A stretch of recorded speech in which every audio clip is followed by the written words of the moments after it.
은 경기와 강원, 경북의 산지와 내륙에선 서리가 내리고 물이 어는 곳도 있겠다며 농작물 관리에 주의해달라고 당부했습니다. 내일 낮 기온은 서울이 20도 등 전국이 19도에서 23도로 오늘과 비슷하겠습니다. 오늘 밤과 내일은 전국에 맑은 날씨가 이어지겠지만 내일 아침 내륙 지역에는 안개가 끼는 곳이 있겠습니다. KBS 제1라디오 저녁 종합뉴스, 지금까지 아나운서 박주아, 이상원이었습니다.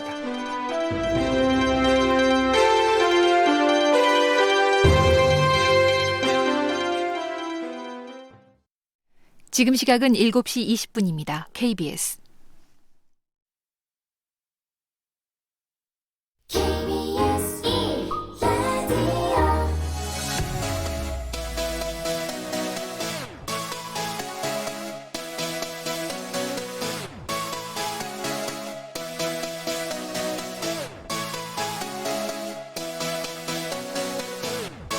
KBS 열린 토론.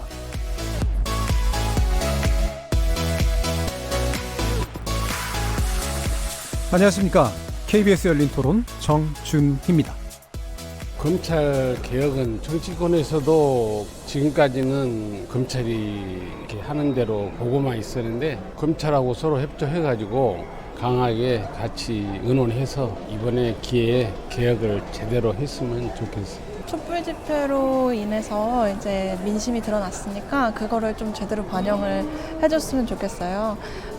양극화된 상황에서 이제 각각의 이제 입장을 들어보고 거기서 좀 중립점을 찾아가지고 반영을 하면 좋지 않을까 생각이 듭니다. 국민들이 촛불을 들고 시위를 하는 건데 당연히 검찰 개혁은 해야 돼요. 그런데 국회의원들이 당리당락에 따라서 검찰 개혁을 해야 된다, 안 해야 된다, 이런 것은 지금 떠나가지고 법과 원칙에 따른 개혁을 해야지. 조국 법무부 장관 그 이슈가 아니고 그냥 검찰이 과연 개혁을 해야 되느냐 마느냐, 거기에 초점을 좀 맞춰야 되지 않을까. 근데 국회의원은 지금 아마 내년 총선을 대비해서 이걸 이슈화 시키고 있는데, 그런 이슈보다는 정확하게 보고 개혁이 필요한 제도적인 보완점이 필요하는지 거기에 초점을 맞춰야 되지 않나.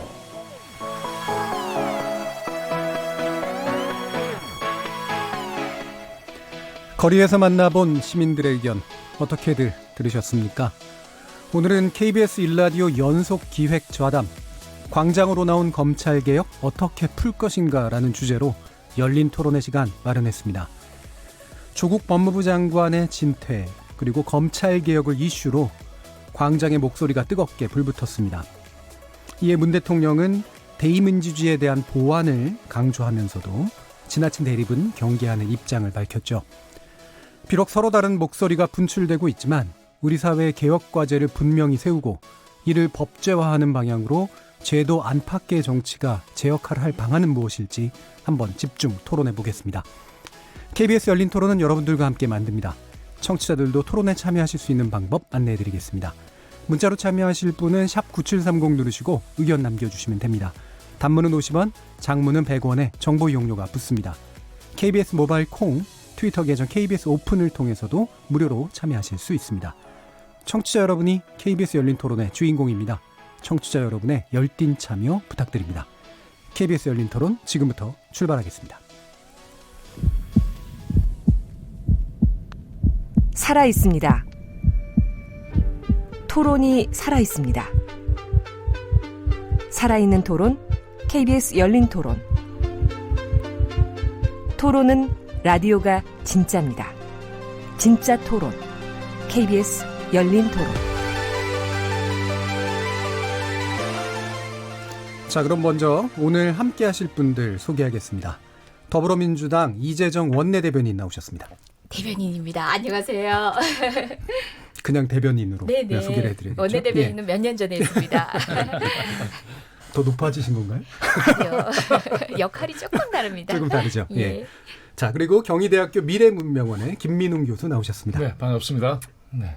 자, 그리고 지난번에 이제 검찰개혁 이슈로 또 논의를 해주셨었는데요. 전 대전지검의 부장검사셨죠? 이중재 변호사 나오셨습니다. 예, 안녕하세요. 이중재 변호사입니다. 자, 이렇게 KBS 열린 토론 영상으로도 생중계되고 있는데요. 유튜브 들어가셔서 KBS 1라디오 또는 KBS 열린 토론 검색하시면 지금 바로 저희들이 토론하는 모습 영상으로도 보실 수 있습니다. 구독 많이 눌러주시고요. 의견도 많이 달아주십시오. 못 들으신 분들 나중에 팟캐스트로도 들으실 수 있고 매일 새벽 1시에 재방송도 됩니다.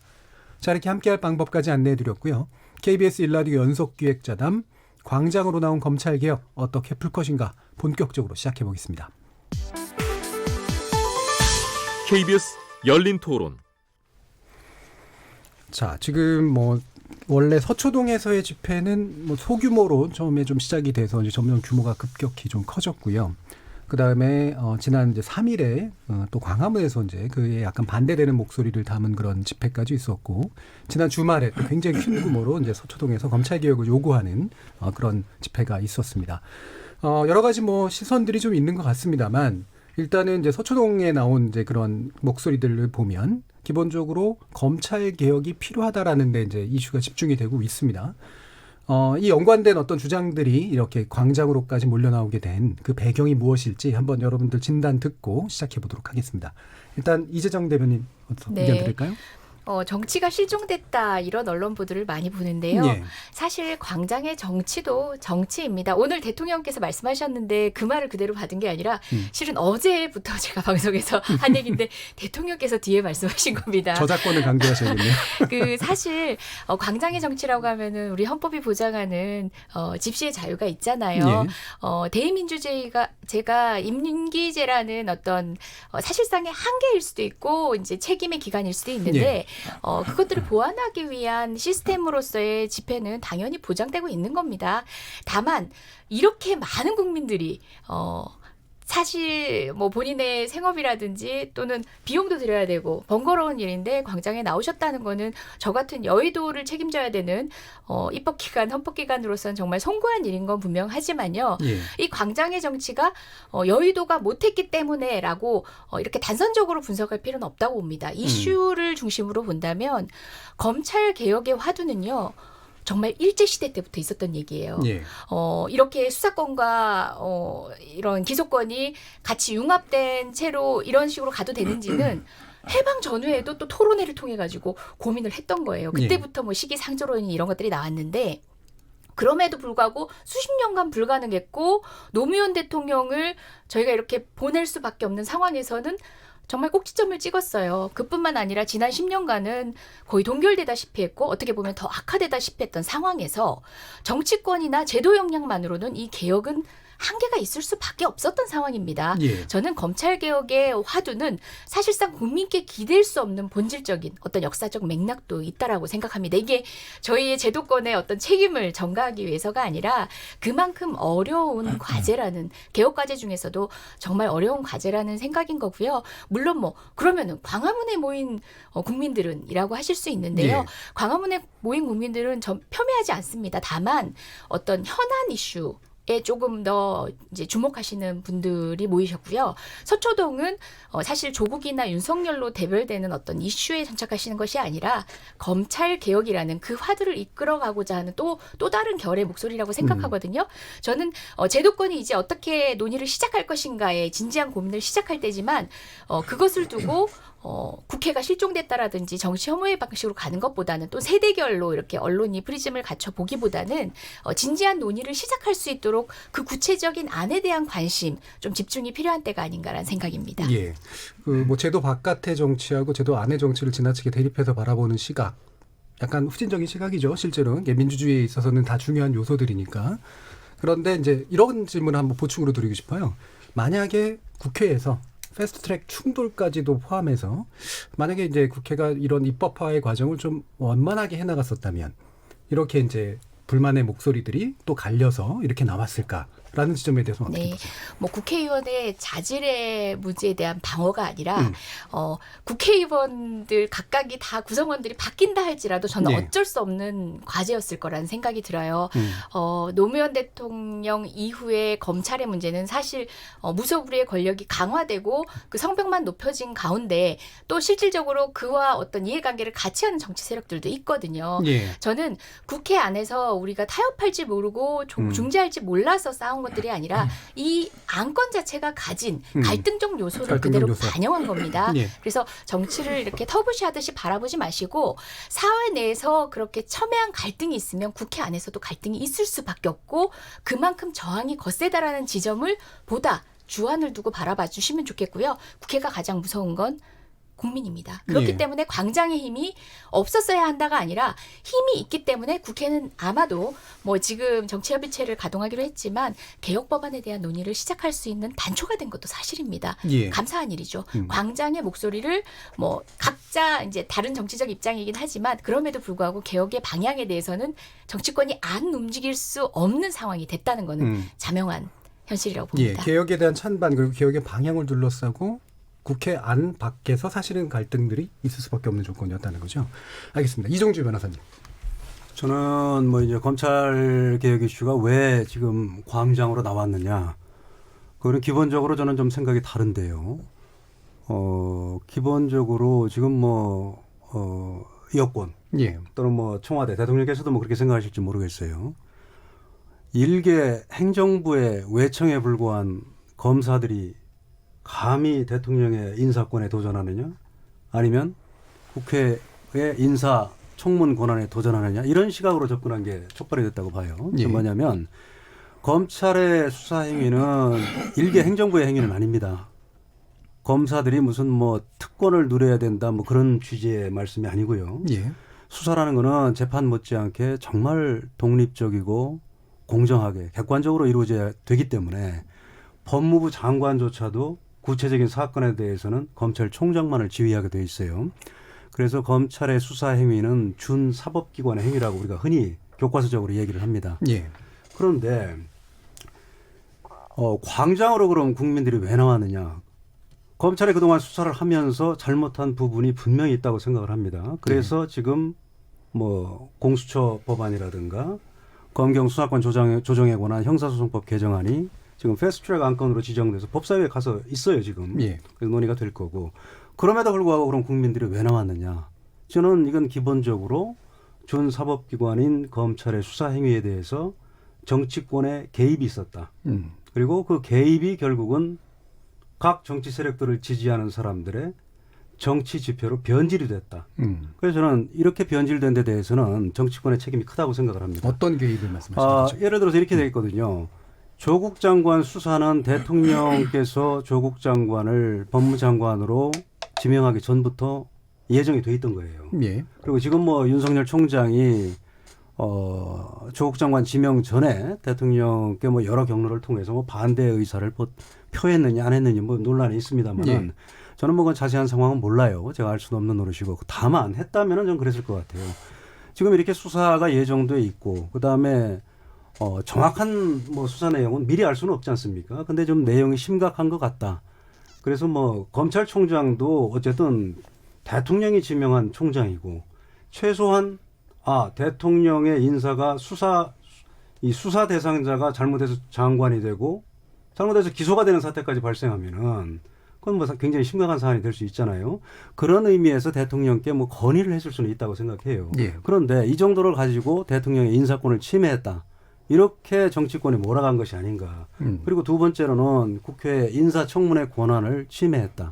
이러는데 제가 볼 때는 침해할 의도도 없었고 침해한 것도 아니라고 봅니다. 왜냐하면 지금 정경심 교수를 조국 장관 인사청문회 하는 날 밤 10시 50분에 기소를 했어요. 예.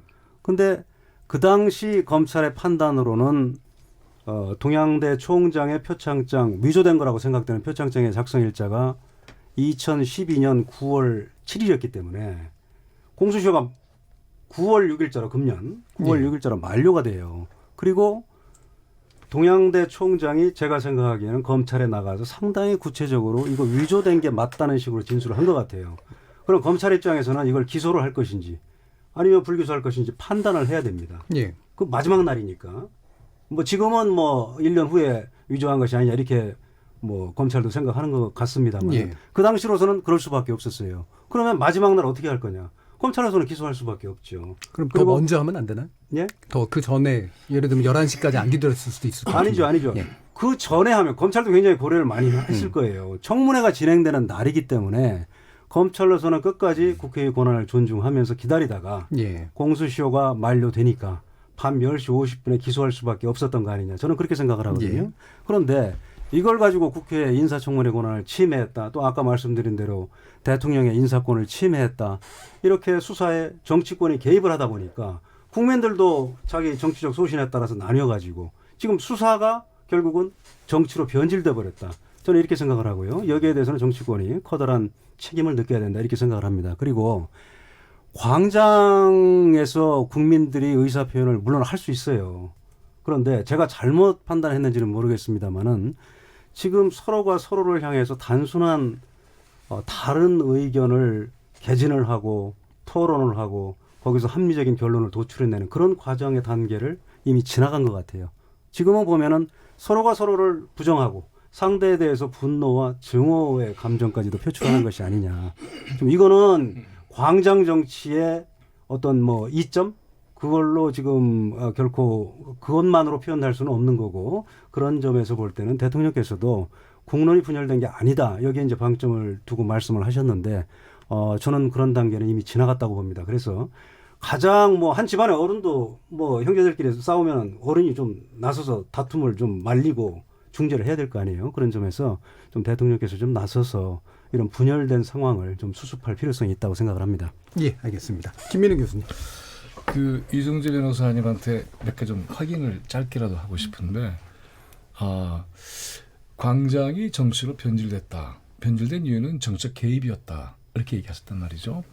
그래서 뭐 어떤 근거로 개입했는지도 알고 싶고 변질이라는 게 도대체 뭔가도 알고 싶고 그다음에 광장에 모인 시민들이 정치권의 개입으로 휘둘린 상태로 변질이 된 것이라고 얘기하시는 건지도 확인을 하고 싶고 그다음에 이제 광장에서 시민들이 물론 얘기할 수 있다면 물론은 왜 붙었는지 물론이라고 붙은 것은 뭐 그런 건 인정할 수 있지만 내 차원인지 왜냐하면 시민들이 정책 발언권을 하는 건 굉장히 중요한 헌법적 권리란 말이죠. 그런데 이런 것이 이제 헌법적 권리를 행사하는 매우 중요한 직접민주의 현장을 변질된 현장으로 얘기하는 것은 아마 듣는 입장에서 굉장히 심각한 모욕으로 생각을 할 거예요. 그리고 이 과정에서 여기 지금 오늘의 열린 토론의 제목을 보면 광장으로 나온 검찰 개혁 이렇게 얘기가 돼 있어요. 이거는 경험을 해보니까 광장에서 해결하자면 안 되는 문제인 걸 알게 된 거죠. 광장에 힘이 없다고 한다면 검찰 개혁은 도저히 안 되겠구나라고 하는 시민 의식의 매우 중요한 진전의 결과가 그와 같은 현장을 만들어낸 거죠. 그리고 아까 이제 지난주께서 얘기하셨을 때의 그 현장에서 요구는 검찰 개혁이 필요하다 이 정도가 아니에요. 필요 정도가 아니라 이걸 하지 않으면 역사를 앞으로 밀고 나갈 수 없다라고 하는 굉장히 중요한 절박감과 의지가 그 안에 관통되어 있어요. 그래서 이거를 제대로 보지 못하면 그러면은 서초동에 모였던 그러한 시민들의 집회 그 현장에서 나오는 목소리가 어느 지점을 향하고 있는지를 제대로 이해하지 못할 겁니다. 그리고 분열에 대한 얘기를 많이 하는데 분열이 절대로 아니죠. 분열이라고 하는 것은 보면은 언론들이 두 쪽이 났다는 얘기를 많이 하는데 그 안에서 어떤 것이 만들어지고 있지를 주목해야 돼요. 광화문 집회에서는 어떤 것이 만들어지고 있지? 그리고 서초동에서 도대체 어떤 목소리가 만들어져서 현실을 이끌고 가고 있을까? 이걸 주목을 할 필요가 있죠. 단적으로 얘기하자면 2016년에 광화문에서는 정권을 바꿨어요. 적폐가 쌓였던 그러한 권력을 시민의 힘으로 붕괴시켰습니다. 그리고 이후에 이 촛불시민혁명을 통해서 새로운 정치체제를 만들어낸 것이 굉장히 중요한 역사적인 성과입니다. 근데 지금 있는 광화문 집회는 바로 그와 같은 2016년에 만들어 놓았던 촛불혁명의 매우 중요한 성과를 붕괴시키려고 하는 의도가 너무나 명백한 집회예요. 그래서 이것은 역사를 뒤로 끌고 나가는 퇴행적인 집회입니다. 그런 의도가 있는지 없는지도 모르고 온 분들도 계시겠지만은 그러나 거기 보면 자한당 그리고 정강원 목사를 하는 굉장히 부패한 기독교인이에요. 그 다음에 태극기 부대 박근혜 전 대통령을 복권시키겠다는 이 세력이 중심이 돼서 만들어진 집회의 성격은 도대체 이 나라 역사를 어디로 끌고 가려고 하는 것이지 이만큼 어렵게 진전한 역사를 뒤로 퇴보시키겠다는 건가? 그건 절대 뒤쪽난 게 아니죠. 뒤쳐져 있는 사람들이죠. 그리고 서초동에 있는 그 집회는 뭐냐 하면 바로 제1차 시민들이 만들어낸 촛불혁명의 성과를 보다 진전시키지 않으면은 우리를 가로막고 있는 굉장히 많은 문제를 풀어낼 길이 없겠다. 우리 사회에 예를 들어서 특권 체제 문제가 있죠. 그다음에 사회경제 불평등의 문제도 있습니다. 그리고 한일 관계도 풀어야 돼요. 남북 문제도 풀어야 돼요. 그런데 이번에 보니까 어떤 것이 분명하게 드러났느냐 하면 검찰 개혁의 움직임을 저지하려는 세력들이 전부 다 여기 모였어요. 그 사람들이 이름이 친일파의 입장에 서 있던 사람들, 그다음에 남북의 평화적인 그러한 문제 해결을 반대했던 사람들, 그리고 우리 사회의 사회적 불평등을 해결하기 위한 특권 체제를 해체하기 위한 노력에 법과 제도를 만들어내 철저하게 반대했던 세력들 전부가 다 검찰 개혁에 반대해서 모였어요. 아, 이런 거였어? 검찰 개혁은 일종의 강론으로 생각을 했는데 이게 정말 새로운 문제를 풀기 위한 매우 중요한 열쇠로구나 하는 걸 사람들이 알게 된 거예요. 그래서 이 문제를 풀면 여기에서부터 남북 문제, 한일 관계, 사회적 불평등의 문제, 이 모든 문제를 풀 수 있는 굉장히 중요한 동력과 열쇠를 얻게 되겠구나라고 하는 역사적인 각성을 한 겁니다. 출발점은 아주 폭주하는 검찰 권력의 폭력 앞에서 조국 장관 일가족이 공개리에 난도질 당하는 것에 대한 공포가 일상 속의 공포로 전환이 됐어요. 과거에 군부 독재나 정보기관은 일상에서 그 정체를 알 수가 있었습니다. 그런데 검찰 권력은 몰랐어요. 근데 이번 2달 사이에 드러난 거예요. 이렇게 작동했던 거야. 이런 식으로 수사를 인권유린적으로 하는 거야. 헌법적 권리를 전혀 방어할 수 없는 사태까지 가게 되는 거야. 그렇다면 일상의 시민들의 삶이라는 거는 이렇게 되는 거였어. 과거의 특권 체제에 문제를 불러일으켰던 사람들이 수사당하지도 않고 쉽게 풀려나는 것이다. 이런 식으로 됐었구나. 그러니까는 아까 우리 이정재 변호사님께서 검찰의 수사 논리를 옹호하셨지만 우리의 역사적 경험은 바로 그걸 통해서 간첩도 조작이 됐고 또 그다음 억울한 피해자들이 굉장히 양산됐고 그리고 수사의 과정도 굉장히 인권유린적이었고 사람의 목숨까지 뺏어가는 거죠. 이거는 더 이상 두고 볼 수가 없겠구나라고 하는 아주 거대한 역사의 움직임이 분출된 현장. 이것을 변질 이렇게 하는 것은 오늘의 역사의 진전을 모욕하는 게 아닌가 싶은 생각이 들어서 상당히 그 지점에 대해서는 유감도 표하고 반론도 표하고 싶습니다. 예, 알겠습니다. 네. 지금 뭐 약간 좀 길게 얘기가 되긴 했습니다만 네. 김민우 교수님 같은 경우 되게 명확하게 얘기해 주신 것 같아요. 그러니까 광화문 집회는 퇴행적이다. 그렇죠. 그다음에 서초동 집회는 개혁을 밀어붙이려고 하는 당연하죠. 것이다. 네. 라는 그 차이가 명확하게 드러났다라고 그렇습니다. 지금 보시는 거잖아요. 네. 일단 몇 가지 질문도 하셨으니까 이중재 변호사님 먼저 답을 네, 해주시죠. 우선 지금 뭐 광화문 집회는 뭐 특정 세력이 뭐 주도한 거 아니냐 뭐 그런 말씀이신 것 같은데 네. 그럼 뭐 오히려 그럼 거기 나오신 국민들은 다 역사를 퇴행시키는 국민들이냐 그렇게 돼버린 셈이에요. 저는 뭐 왜냐하면 그거야 동원체제의 대상이 제가 됐거든요. 말씀하십시오. 네. 그럼 그 국민들을 그렇게 단정적으로 판단하시는 거는 네. 오히려 전 그게 그 국민들에 대한 모독이라고 생각을 하고요. 아까 서초동에 있는 분들 모독하셨잖아요. 제가 언제 모독을 했죠? 변질됐다 그러셨잖아요. 제가 정치권에 책임이 있다고 그랬죠. 아니, 개입해서 변질됐다 그러셨어요. 그럼 변질될 그렇죠? 수 있는 그런 제가 좀 식으로 말씀드린 격하는 다음에 거죠. 일단 반론을 의견 해주세요. 이렇게 되면 듣겠습니다. 진전이 안 되니까. 이런 식의 토론도 괜찮아요. 그래서 제가 오늘 기사를 하나 보니까 네. 7일자의 그 YTN에서 리얼미터에 의뢰해서 이제 여론조사를 했던데 지금 보면은 조국 장관 파면을 촉구하는 광화문 집회에 공감한다는 여론이 50.9% 그리고 검찰 개혁을 주장하는 서초동 집회에 공감한다는 여론이 47%예요. 네. 뭐 거의 뭐 조금 뭐 파면 쪽이 약간 뭐 높습니다만은 뭐 팽팽하다 뭐 이렇게 말씀드리겠습니다. 그런데 지금 여론조사 결과도 이런데 그러면은 조국 장관 파면에 공감하는 국민들은 다 역사를 퇴행시키는 국민들이라는 논리가 되는데 그거야말로 저는 이 국민들에 대한 모독이라고 생각을 하고요. 그다음에 수사가 제가 변질됐다. 정치적인 논쟁, 정치적인 대립으로 변질됐다는 거는 이런 얘기입니다. 검찰이 수사를 할 때는 특히 이번 뭐 과거에 검찰이 뭐 권한을 남용했다 이거 제가 인정해요. 그런 사건들이 있었습니다. 분명히. 근데 지금 이게 광장으로 국민들이 달려나온 건 조국 장관 수사를 계기로 나온 거예요. 그러면 조국 장관 수사를 할 때 검찰이 어떤 인권을 침해한 게 과연 뭔지를 모르겠어요. 특수부라는 검사들이 굉장히 막 집요하게 수사하는 건 분명히 있습니다. 네. 그게 인권 침해가 될지는 모르겠어요. 그럼 저도 과거에 있었던 일을 얘기하기는 싫은데 그러면 이 특수부가 그동안 문재인 정부 지금 뭐 반환점 아직 안 돌았습니다만 한 2년이 넘는 기간 동안에 그 적폐 수사를 할 때도 특수부는 똑같이 했어요. 그럼 그동안에는 아무 얘기를 안 하다가 갑자기 윤석열 총장이 임명이 되고 불과 한두 달 만에 검찰은 뿔 달린 괴물이 돼버린 거예요. 지속적으로 그 논리가 문제 어떻게 되는 제기했죠. 얘기죠. 그리고 어려웠죠. 네. 공론화되기가. 그래서 이제 그런 지속적으로 문제 제기가 되고 있어서 결국은 아까 제가 초창기에 서두에 말씀드린 대로 공수처법 또 검경 수사권 조정법이 지금 패스트트랙 안건으로 지정돼서 올라가 있잖아요, 법사위에.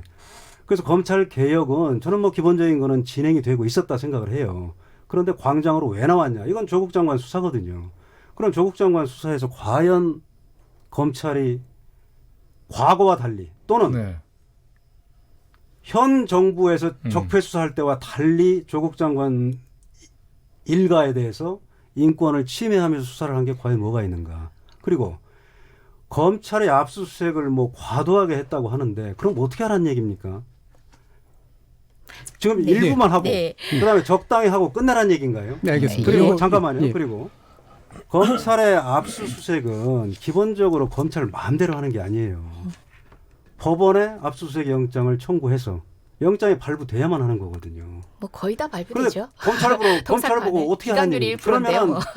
그런 검찰 예를 들면 그 논리라면은 검찰이 말 같지도 않은 거 가지고 압수수색 영장 신청하는데 판사들이 마음대로 발부한다면은 그 판사들도 그럼 뭐가 사법적 문제가 때만 있다는 얘기입니까? 네. 굉장히 보수적으로 그건 했죠. 아니죠. 예. 예, 그러니까 이 쟁점에 대해서 예, 예. 얘기해 주시죠. 조금만, 이정현. 예. 예. 수사 부분에 대해서는 예, 예. 잠시만 얘기해 수사 주시고 그 부분을- 앞에 부분 파괴를 조금만 했으면 좋겠네요. 수사 알겠습니다. 부분에 대해서 예, 예.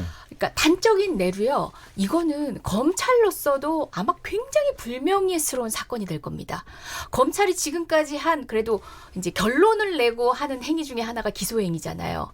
기소했던 바로 그 공소장이 정말 종이 한 조각밖에 안 됐거든요. 그 공소장으로는 무죄 나와요. 그게 자명해진 거예요. 공소장 변경도 안 돼요. 아시잖아요. 예, 공소사실 기본적 동일성이 없잖아요. 그것처럼 동일성 저는 특수부의 있다고 봅니다. 그거는 뭐 지금 뭐 단적. 아유, 예, 뭐 나중에 좀 더 얘기해 주시고요.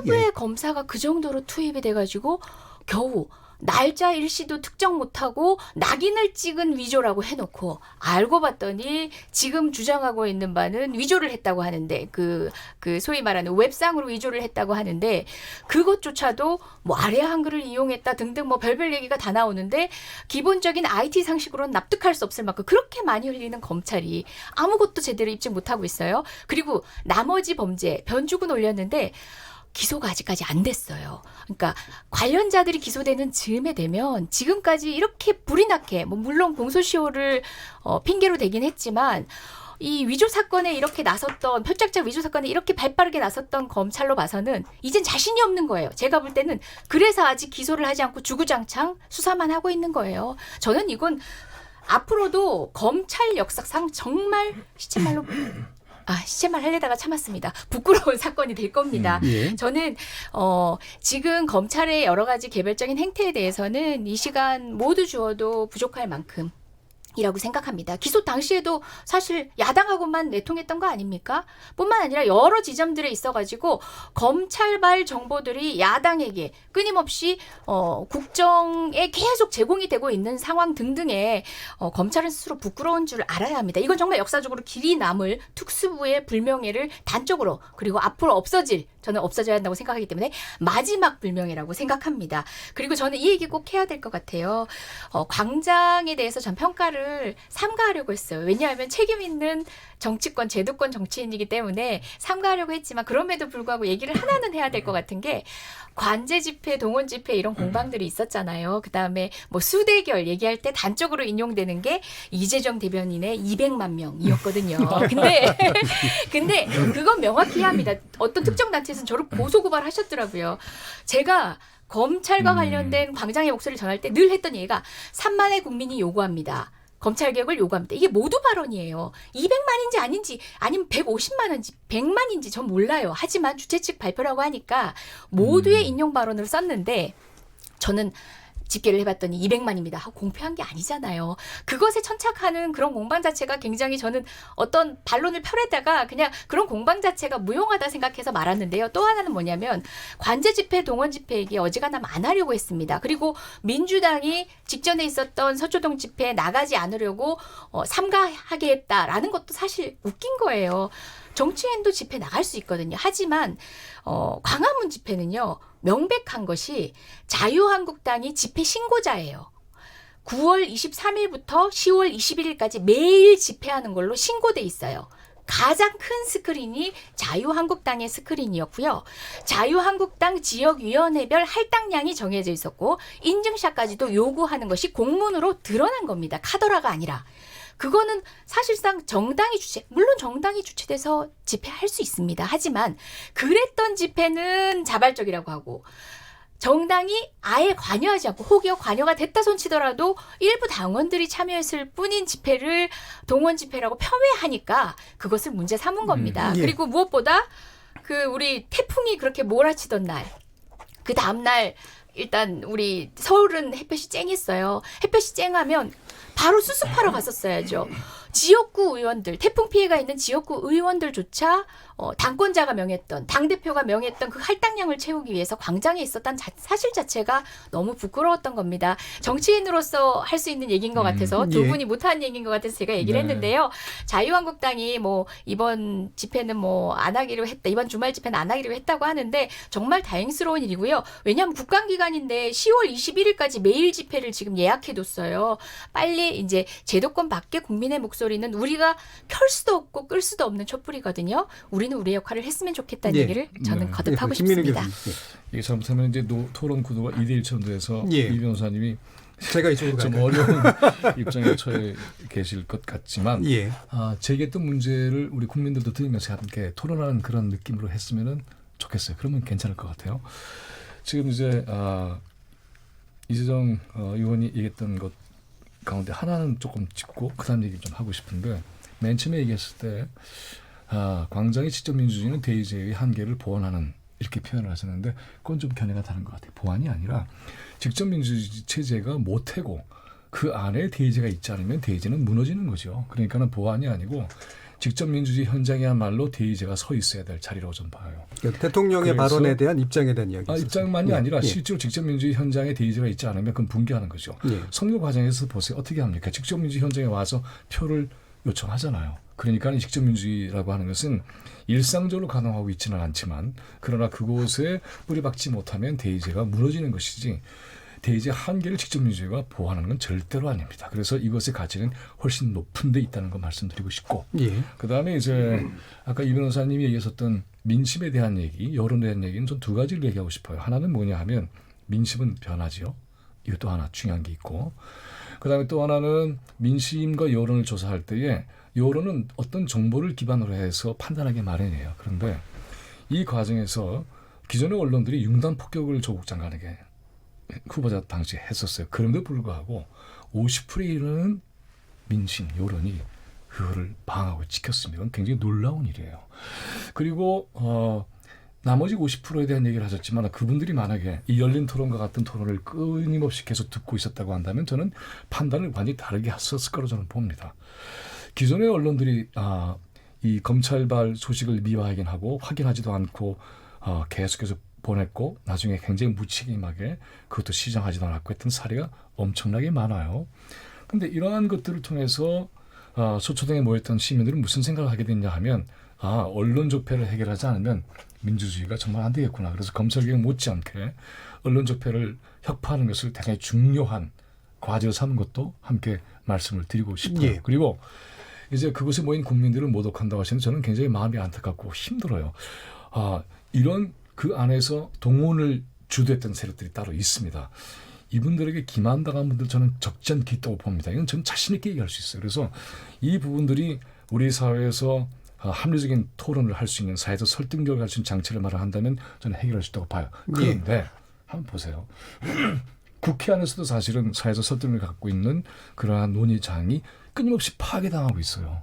패스트트랙 문제가 됐던 것도 바로 그러한 사회적 합의를 이끌어낼 수 있는 설득력의 논의 공간을 정확하게 파괴해버렸잖아요. 그 결과로 생긴 파행이에요, 사실은. 자, 그렇다면 이 문제를 어떻게 해야 할 것인가? 답은 하나밖에 없습니다. 합리적으로 생각을 하면 이와 같은 논의를 이렇게 열린 토론처럼 할 수 있는 공간이 있으면 그게 최고예요. 그런데 이 자체가 물리적으로 붕괴된 사건이 패스트트랙 사건 관련돼 있던 의회의 폭력 사태입니다. 자, 그렇다면 이것은 그리고 수사하지도 않고 있어요, 지금. 법과 제도로도 해결되고 있잖아요. 그럼 어떻게 할 것인가? 시민의 힘으로 재구성할 수밖에 없는 거죠. 그래서 재구성하게 하는 거죠. 만약에 이 문제를 제대로 해결하지 못하게 된다고 한다면 아마 그 다음 단계의 시민들의 움직임은 언론과 의회를 향하게 될 겁니다. 예. 그리고 이제 수사에 대한 거 한 가지만 말씀드리겠는데 무슨 인권율이 있었는가 너무나 많아서 한두 개 이상 거론하기가 어려울 정도로 많은데 두 가지만 제가 얘기 드릴게요. 이중재 변호사님은 검사다 하셨으니까 이걸 아실 거예요. 기소 이후에 압수수색은 증거 능력이 없는 거 아시잖아요. 2011년 대법원 판례 아닙니까? 근데 들어가서 했어요. 어디에 했다고요? 기소 이후에 후에 압수수색에 있어서는 증거 능력이 없다는 건 대법원 판례잖아요. 그런데 그걸 다 알고 있었을 텐데도 한 거죠. 그리고 서초동에서 모였던 분들 가운데 제가 끝나고 나서 식사를 할 때에 중고등학생을 자녀로 둔 엄마들이 여성들이 굉장히 많이 왔어요. 이번에 보니까 이분들이 충격적으로 얘기하는 건 뭐냐면 후보자 청문회 당시에 주광덕 의원이 자한당 의원이 생활기록부를 갖다가 공개해버린 사건도 굉장히 충격이었고 그거 어떻게 할 수 있어요? 그렇죠. 끔찍한 거죠. 그 다음에 사춘기의 소녀의 일기장을 압수수색했다는 것도 엄청난 충격이었어요. 그래서 이런 얘기를 한대요. 엄마, 우리 일기 써도 돼?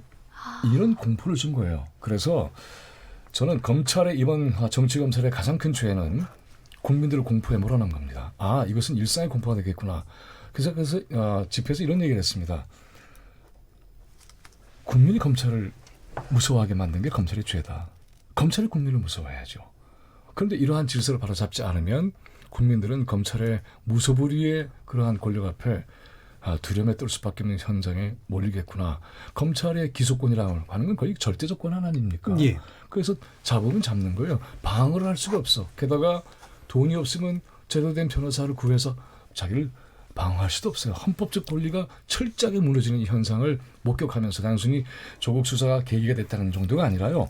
그 사태에서 보여진 대단히 참혹한 인권유리 현장을 일상 속에서 절감하게 된 겁니다. 이것은 알겠습니다. 당연히 예. 책임져야 돼요. 알겠습니다. 지금 이제 검찰 수사의 문제점들에 대해서 제가 굳이 요약하지는 않겠습니다. 많은 부분을 지적해 주셨기 때문에 아마 그 이중재 변호사님께서 반론을 또 펼치실 내용들이 있을 것 같은데 어떠신가요? 예. 기소 이후에 뭐 압수수색을 했다는 말씀은 무슨 사문서 위조 그 관련해서 말씀하시는 건가 보죠? 예, 공소장 나오고 난 다음에 한 11시간의 압수수색이 같이 그렇게 하겠습니다. 된 거죠. 예. 네. 사문서 위조의 공소장은 간단할 수밖에 없어요. 수사 초기고 많은 수사 내용 중에 극히 일부. 그다음에 이제 공소시효가 만료되는 거 그걸 뭐 급박하게 처리했기 때문에 그거는 아까 말씀드린 대로 검사는 그 시점에 공소시효가 완성되기 전에 기소할 건지 불기소할 건지 결정을 해야 됩니다. 이거는 뭐 기본이에요. 검찰 내부에서도 뭐 사무감사를 많이 합니다만은 공소시효를 놓치는 검사는 그거는 검사로서의 자격이 없는 거예요. 결정을 해줘야 됩니다. 공소시효 예. 가기 전에. 공소시효 놓쳐서 뭐 아무리 뭐 수사를 잘하면 뭐합니까? 공소시효 놓치면은 기소를 못 하는데요. 그렇죠? 근데 지금 혐의점은 그거 말고도 여러 가지가 있는 것 같아요. 여러 가지가 있기 때문에 그거는 간단할 수밖에 없다. 아까 이제 이재정 의원님 말씀해 주시고 왜 간단하냐? 그렇게 요란하게 수사하고 뭐 한 장, 두 장 뭐 그거밖에 없는 거 아니냐 이렇게 말씀하시는데 그거는 그럴 수밖에 없다. 한 장밖에 없다는 뜻이가 아니라 종이장에 불과할 그다음에, 정도로 앞으로 효력이 없다는 거죠. 그다음에 그 입증을 못 하고 있다고 하는데 그거는 지켜봐야죠. 그거는 지금 뭐 단정할 일은 전혀 아니고요. 오히려 검찰 입장에서는 입증에 사문서 위조 그다음에 그걸 행사하고 그럼으로써 이제 국립대 같으면 이제 공무집행 방해, 사립대 같으면 이제 업무 방해인데 그거는 오히려 검찰은 모르겠습니다. 제가 뭐 수사 기록을 직접 본 건 아니지만은 언론 보도 내용을 보면은 자신하는 것 같아요. 그 부분 오히려. 그리고 동양대 총장의 표창장 아들에 있는 표창장 뭐 직인만 그림 파일로 옮겨서 뭐 딸의 것도 만들었다. 이게 만약에 사실이라면 그거는 저는 정경심 교수로서는 오히려 해명할 수가 없을 것 같아요. 그걸 그렇기 때문에 파일로 했답니다. 그래서 그거는 뭐 이제 지켜봐야겠죠. 불가능해요. 그러니까 전반적으로 검찰의 수사는 충분히 정당했다는 저는 보시면 충분히 정당하다고 예. 보고요. 그다음에 지금 기소 이후에 압수수색을 했다고 하는데 사문서 위조 하나만 가지고 보시면 안 되죠. 지금 말씀드린 대로 위조사무소에 행사한 것도 있고 그다음에 이제 한 군데만 행사한 게 아니고 검찰로서는 여러 군데 행사한 거 아니냐 이런 의심을 갖고 계속 수사를 했잖아요. 그리고 이제 공무집행 방해나 업무 방해 이런 혐의가 있기 때문에 그건 당연히 압수수색할 수 있겠죠. 그래서 그거는 문제가 없다고 보고요. 그다음에 뭐 일기장을 압수했느냐. 저도 참 안타까워요. 그런 부분은. 그러면 검찰이 그러면 안타까운 정도 현장에 나가서 그러면은 일기장이면은 범죄 혐의와 관련이 있다고 생각되는데도 그럼 놓고 와야 되느냐. 그거는 별개의 문제라고 봐요. 저는. 그래서 그거는 우리가 정확히 알 수가 없습니다. 검찰이 왜 그걸 압수를 했는지. 그렇고요. 굉장히 중요한 발언이네요. 아까 이제 국민들이 뭐 동원돼서 뭐 속아서 동원된 거 아니냐, 좀 뭐 기망당한 거 아니냐 그러는데 그 자체도 저는 우리 국민들의 그런 슬기로움에 대해서 너무 폄훼하시는 거라고 보고 그야말로 좀 모독이 아닌가 생각을 합니다. 그리고 다시 한번 말씀드리는데 조국 장관 일가에 대한 수사는 지금 뭐 전 정권 따질 거 없어요. 현 정부 내에서 이루어졌던 윤석열 총장이 중앙지검장 시절에 있었던 수사하고 조금도 달라진 게 없어요. 물론 그때도 잘못했는데 왜 이제 와서 얘기를 하느냐. 저는 뭐 그 논리는 또 안 맞다고 생각해요. 틀린 건 언제라도 지적할 수 있죠. 그런데 이거는 정도가 너무 심하다. 그때는 오히려 윤석열 중앙지검장 시절에도 그런 얘기를 했어요. 국감장에서. 지금 후배 검사들이 피로감을 느끼는데 자꾸만 밀려온다. 그건 어떻게 보면은 모르겠어요. 누가 줬는지는 모르겠지만 제가 느끼기에는 정권에서 자꾸 주는 거 아니냐 하라고. 이런 느낌을 받았고요. 그다음에 문무일 총장 취임하고 얼마 지나지 않아서 적폐수사 연내 마무리한다고 했다가 그냥 뭐 여권이라고 해야 되나요? 아주 그냥 난타를 당했죠. 그래서 문무일 총장은 제가 평가하기로는 그 이후로 목소리 한번 내지 못하다가 마지막에 퇴임하기 전에 수사권 조정 관련해서 목소리 내고 나간 게 전부거든요. 그러면 거기에다가 오늘 보도 보니까 지금 정부 들어서 서울중앙지검 특수부 인원이 거의 2배까지 늘어났던 적도 있어요. 그러면은 이게 도대체 수사를 도대체 어떻게 하라는 얘기예요. 윤석열 총장 임명할 때 대통령께서 분명히 말했지 않습니까? 여당이든 누구든 엄정하게 대해라. 지금 윤석열 총장은 본인의 뭐 소신도 그렇고 대통령의 말씀도 계시고 하니까 누구를 막론하고 지금 엄정하게 수사한다고 저는 믿어요. 그런데 이거에 대해서 정치권에서 무슨 뭐 인사권을 침해하느니 뭐 의회의 권한을 침해하느니 저게 뭐가 잘못됐는지 자꾸 이러면은 도대체 어떻게 하라는 얘기입니까? 그래서 제가 말씀드리고 싶은 거는 단편적으로 검찰이 뭐를 잘못했다. 저는 무슨 뭐 야당 의원하고 내통했다? 그거 정말 검사가 했든 수사관이 했든 그거 적발해서 그런 일이 있었다면 처벌을 해야 된다고 봐요. 그런데 문제는 답을 주셔야 될 것 같아요. 어떻게 하라는 얘기냐. 조국 수사 그럼 조국 장관 일가 수사 그만둬야 됩니까? 어떻게 하라는 얘기예요. 지금 답을 내렸죠. 조국 장관 수사하고 검찰 개혁하고 자꾸 이렇게 연결을 시키는데 저는 그 자체가 잘못됐다고 봐요. 별개 문제예요. 그러면 요거를 확실하게 하고 좀 약간 좀 어떻게 하라는 건지 해야 될 것 같은데 뭐 질문을 던져주셨으니까 그건 나중에 답을 듣고요. 이중재 변호사님 같은 경우에 이제 지난주에 제가 이제 들을 때는 그러니까 검찰에 문제가 많이 있다. 그리고 개혁돼야 될 필요들이 있다라는 데에서 전반적으로 공감하는 분위기였는데 오늘 또 말씀을 들어보면 사실은 특수부의 현재 수사 방식이라는 게 뭐가 문제인 거냐라는 쪽에 좀 더 가까우신 것 같거든요. 기본적으로 현재 검찰 수사를 상당 부분 동의하시는 그런 입장이라고 이해도 되나요? 적어도 저는 그래요. 지금 검찰이 과거에 잘못한 점이 있다고 저는 분명히 말씀을 드렸어요. 그런데 조국 장관 수사에 관련해서는 지금 제가 방금 말씀드린 무슨 뭐 공무상 비밀 누설 행위 이게 있었는지 뭐 밝히면 되는 거고요. 그거 외에는 뭐를 잘못한 건지는 사실은 모르겠어요. 저는. 그 지금 얘기하신 그 두 가지 얘기를 짚고 좀 김민웅 교수님. 전개를 하고 싶은데 사실 이 과정에 대한 세세한 얘기를 오늘 좀 하고 싶진 않아요. 좀 큰 맥락 속에서 의미를 좀 파고 들어가고 싶은데 말씀하셨으니까 첫째 공소시효 문제 또 다른 중대한 공소시효를 걸 게 하나 있었잖아요. 행사죄가 더 중요한 거 아니에요. 그건 더 시간이 있었잖아요. 근데 그거 있었는데 이것만 있는 것처럼 해서 급하게 했다?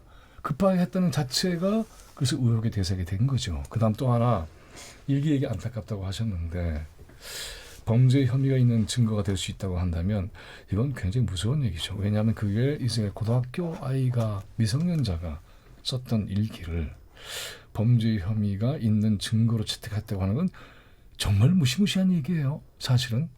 그러니까 이것이 만약에 검사를 하셨으니까 정말 수사검사의 생리적 판단이 그렇다고 한다면 이건 정말 큰일이구나 하는 걸 전 지금 들으면서 생각을 하게 돼요. 아주 끔찍해요, 사실은. 그래서 이거는 철저하게 좀 정리를 해야 될 것 같고, 그 다음에 이제 피의사실 공표라든가 인권유린에 대한 것에 대해서 기존에도 그랬는데 뭐 그렇다면 기존에 그랬다는 얘기야? 정말 더 큰일이네.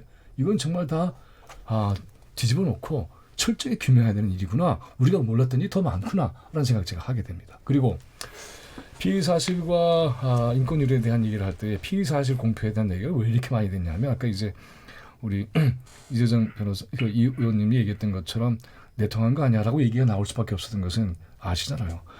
검찰만이 알 수밖에 없는 얘기가 나온 거잖아요. 기자, 저도 언론 출신입니다. 절대로 알 수 없어요. 그래서 이거는 마치 밤에 몰래 들어가서 서랍을 뒤져서 뭘 찾기 전에는 불가능한 내용들이 나왔던 거죠. 그렇다면 검찰청장은 어떻게 해야 되겠습니까? 이번에 이제 이른바 셀프 개혁이라고 해서 내놓은 여러 가지 관행들에 대한 수정을 얘기했지만 동시에 거기 이런 얘기가 해야 맞는 거죠. 만약에 이런 식으로 했다고 한다면 단호히 처벌해야 되겠다. 이렇게 얘기해야죠. 그리고 당연히 통제하는 엄격한 이러한 이 령을 내려야 되죠. 전혀 나오지 않았어요. 그러니까 기존에 있었던 그런 모든 일에 대해서 철저히 규명하고 처벌하겠다. 이러면 좀 얘기가 달라질 거예요. 전혀 그렇게 하지 않았습니다. 그래서 이런 것들을 보면 과연 이렇게 해서 맡긴 게 되겠는가. 그래서 이제 오늘 이제 조국 장관이 발표한 내용을 보면 핵심은 저는 그래서 그런 얘기 좀 더 하고 싶은데 핵심이 있잖아요. 이번에 윤석열 검찰총장은 우리 역사에서 최초로 자기 상관이 없이 행동하는 검찰총장이 돼버렸어요. 지휘체계를 완전히 무너뜨린 검찰총장이에요. 단 한마디 이런 사안에 대해서 논의한 적이 있습니까? 그리고 검찰 개혁에 대해서 함께 하라 그랬잖아요. 수사는 따로 하지만 검찰 개혁은 같이 하라 그랬잖아요. 그러니까 단 한마디도 상관하고 의논하고 얘기를 했어요. 그리고 혹자는 수사 대상인 장관이 이런 문제를 할 수 있어? 라고 하는데 민주당 안에서도 나왔어요. 참 그 기가 막혀요. 그러면 안 되죠. 장관이 수사 대상입니까? 관련자일 뿐이지. 그리고 동시에 이것은 대통령이 제거한 내용을 수행하는 거잖아요. 대통령의 제거 없이 장관이 한 게 절대로 아닙니다. 그러면은 대통령에게 개혁안을 내놓고 그 대통령의 도장을 찍고 그래서 그걸 수행하지 않는 장관이 그 자리에 있을 이유가 있습니까? 절대로 아니죠. 네. 그래서 그러한 내용들을 추진해서 이걸 정리하는 일이 앞으로 굉장히 중요하다. 그래서 오늘 어떻게 됐습니까? 지휘체계 확립하잖아요. 그 민주 통제를 한다는 거 아닙니까? 그리고 기존의 특권을 가지고 있는 검찰의 여러 가지 내용들, 관습들 다 폐지하겠다는 거 아닙니까? 그리고 권력이 집중된 부분을 분산하겠다는 거 아닙니까? 이런 모든 것들은 매우 중요한 조처예요. 같은 목소리를 내는 입장에서 사회자를 도와드리기 위해서 제가 전반부 토론 곧 정리하셔야 된다면서. 왜냐하면 제가 리드 멘트인데요. 마침 또 이제 김민웅 교수님이 검찰개혁 핵심은 지휘체계 확립, 민주적 통제 쪽에 있다, 권력 분산에 있다라고 얘기해 주셨기 때문에 그리고 헌법적 권리를 보호하는 거죠. 그럼에도 불구하고 또 이제 하나는 좀 분명히 말씀드리고 싶은 게 공소시효 이야기를 하셨는데 공소시효가 만료되는 날까지 입증할 사실들을 찾지 못하고 증거를 찾지 못하면 공소를 제기하지 않는 게 검찰로서는 했어야 할 일입니다. 그리고 그렇지 않은 정말 종이 한 장이라고 표현한 것은 양이 작다가 아니라 종이 한 장의 이상의 의미가 없는, 그럼에도 불구하고 무수한 사람들의 삶을 피폐화시켰던 검찰의 행위는 명백히 위법한 행위고 역사에 남을 행위 같습니다. 저는 이런 검찰개혁이 왜 이렇게 광장의 목소리가 있어야 할 만큼 어려운 과제였냐라고 보면 지금 수사권, 기소권 얘기할 때 굉장히 스킬에 불과한 것처럼 이야기하는 사람들이 많거든요. 근데 이게 역사적으로 수백 년 전으로 올라가더라고요. 프랑스 혁명 이후에 1808년 나폴레옹이 형사소송법 개혁하면서 기소권자인 검사한테 직접 수사권도 주려고 요구를 했대요. 그랬더니 프랑스 법률가들이 기관의 성격상 검사는 소추권을 가진 당사자이기 때문에 그가 수사까지 하면은 정의에 어긋나고 도시를 위협하는 폭군이 될 것이다 라고 이야기했답니다. 그 정도로 기소권과 수사권에 대한 지금의 얘기가 그저 권한을 누구에게 주는 조직체계에 대한 스킬의 문제, 기술의 문제가 아니라 그 정도로 살아있는 권력이 사실상 집권당이 아니라 검찰 권력 스스로일 수 있음을 입증하는 역사적 사실입니다. 저는 이 단계에서 바라봐야 될 거는 기소권, 수사권 분리가 필요한 것은 바로 폭군이 되어서 국민 위에 통치하지 않게 하기 위해서, 군림하지 않게 하기 위해서 필요한 것들이고요. 그다음에 아까 지금 준사법기관이라는 이야기를 우리 변호사님께서 하셨는데 명백히 할 필요가 있습니다. 외청입니다. 행정부입니다. 기본적인 속성은 행정부이고 법원과 대등한 관계, 그만큼의 독립성을 유지해야 된다는 검찰의 요구에 대해서는 단호하게 거절하고 다시 들여다볼 필요가 있다는 점입니다.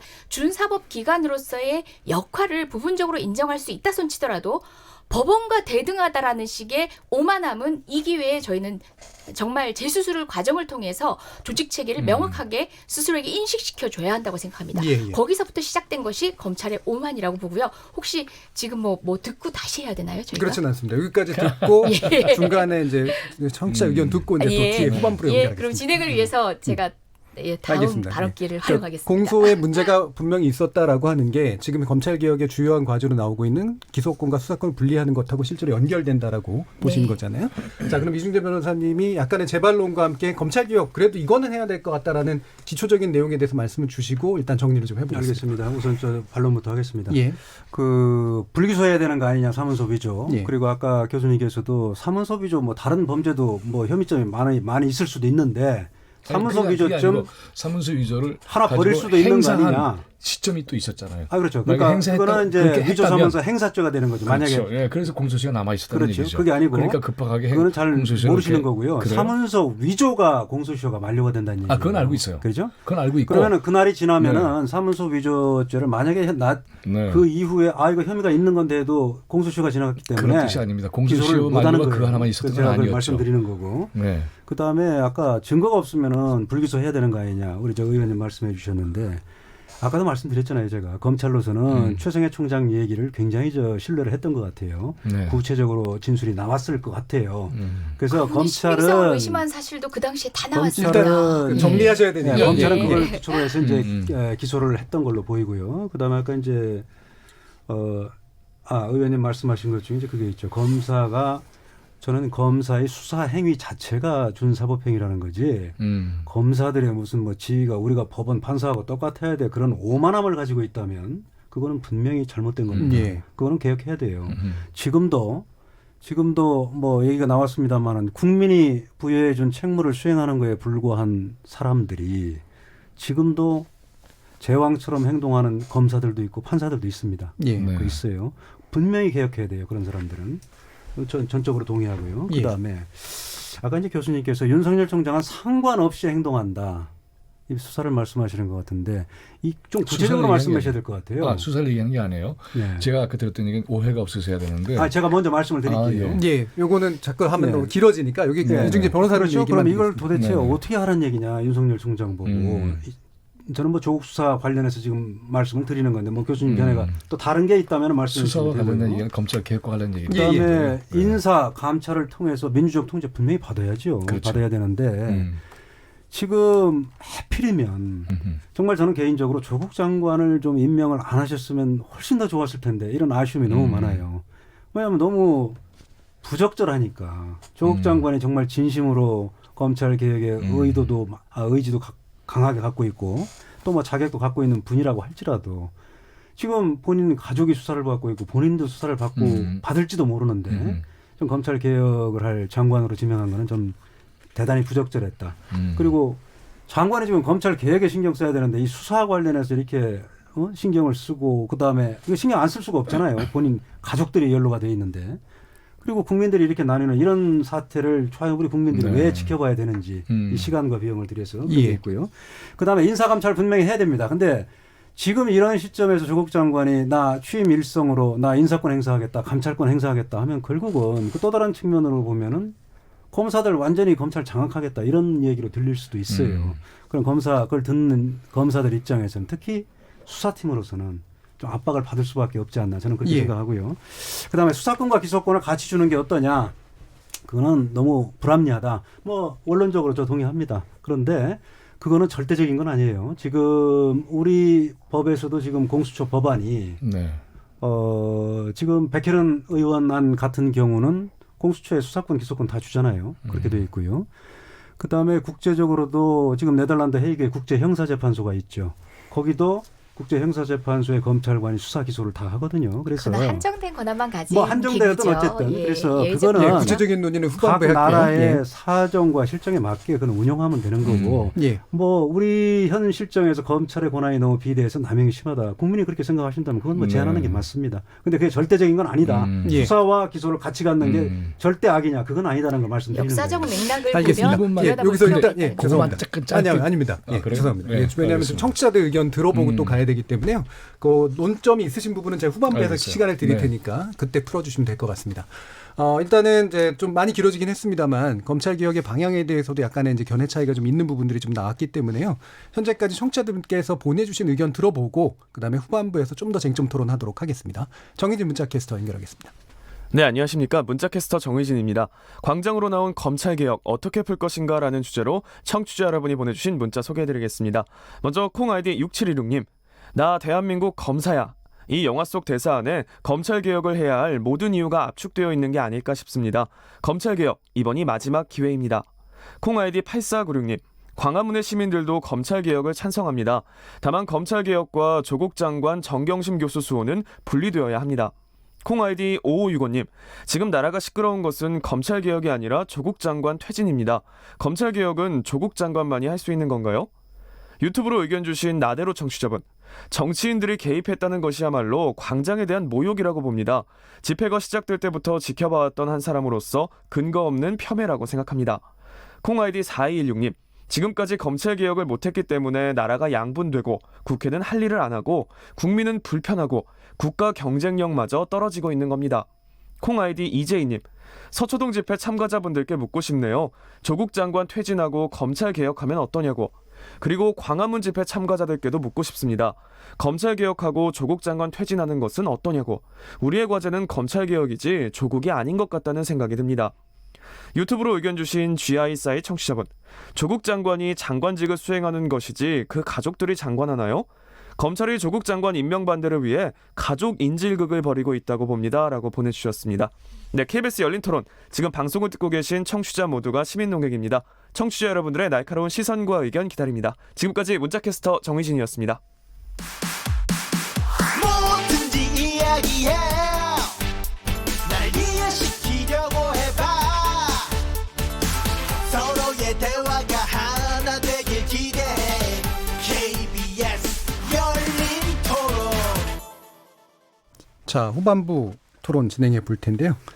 경희대학교 미래문명원의 김민훈 교수, 그다음에 전 대전지검 부장검사셨던 이중재 변호사, 그리고 더불어민주당의 이재정 대변인 이렇게 세 분과 함께 하고 있습니다. 시간이 많이 남지는 않아서요. 이제는 아마 짧게 이제 1분 이내로 왔다 갔다 하면서 이제 발언들이 좀 되면 좋을 것 같다는 생각이 드는데요. 이중재 변호사님이 이견을 좀 주셨잖아요. 네. 바로 김민훈 교수님 얘기하시죠. 조국 장관 임명을 안 했으면 좋았을 텐데 그러면은 검찰개혁이 순조롭게 되지 않았을까라는 아쉬움을 표현하셨잖아요. 그런데 바로 이것이 정치검찰이 원했던 그림이 아닌가 싶은 거죠, 사실은. 그래서 이 국민들의 검증 절차를 거치기 전에 수사를 시작을 해서 그래서 선출된 대통령의 정치적 의지를 배치하는 게 장관 임명 아닙니까? 이걸 결함시켰어요, 결과적으로. 이건 누구든지 내다볼 수 있던 사태였어요. 그래서 결국은 장관직에 임명이 된다 하더라도 지휘체계의 마비 내지는 또는 이완 이런 것을 가져오는 의도가 있었지 않았을까라고 이 수사 과정의 성격을 보기 시작한 사람들이 늘었던 거예요. 예. 그래서 이 문제가 바로 이 변호사님하고 저의 관점의 차이가 굉장히 큰 것 같아요. 예. 그래서 이 수사는 순수한 수가 절대 아니었다. 여기에는 정치적 의도가 분명히 실렸다. 그리고 이것을 통해서 검찰개혁을 좌초시키는 그런 흐름들이 있었고 이후의 전개 과정을 보면 자한당과 정치검찰의 핵심 세력들이 이런 과정을 철저하게 관리하면서 언론의 내용을 만들어냈다. 이건 정말 심각한 문제다. 예. 이런 것이 지금까지의 우리들의 인식입니다. 예, 알겠습니다. 예. 이재정 의원님. 예. 제가 시중에 한간에 떠도는 이야기들 중에 윤석열 총장이 인사권에 개입을 했다라는 것과 관련해서 여러 의원발 이야기도 나오고 대통령 하는데요. 인사권. 예. 이제 단순한 재원에 그친 것인가 아니면 결정적인 정말 인사권 침해인가의 판단의 기로에 섰을 때 명백한 인사권 침해라고 볼 수 있는 일은 내가 어느 의원의 어떤 발언이 사실이라고는 얘기하지 않겠지만 여당의 그래도 내용을 조금 더 알 수 있는 여당 의원으로 얘기하면 사실 있었습니다. 예. 그렇지 않았다면 어떻게 보면 이것도 가정입니다마는 전략적 선택이 있을 수 있는 여당으로서는 상황이었을 텐데 사실상 이것이 검찰의 조직적 저항의 상징인 사건이 될 수밖에 없는 것을 만들어낸 것은 검찰 스스로였습니다. 단순히 의견을 내는 수준이 아니었다는 말씀이신가요? 물론 단순히 의견을 내는 수준의 단계에서도요. 이런 그렇죠. 이야기가 예. 들려왔습니다. 조국은 경찰 편이다. 이런 인식 자체가 검찰 조직이 수사권 조정을 비롯한 검찰 개혁 사안을 어떻게 보느냐를 단적으로 보여주는 겁니다. 이 상황은 조국으로 인하여 국민들은 검찰 개혁의 필요성을 자각하게 되었고 그리고 조국 장관의 임명에 즈음한 검찰의 반발이 단순한 재원으로 보기 힘든 여러 가지 상황들에 비로소 이런 조직적 저항의 강력함을 느낀 겁니다.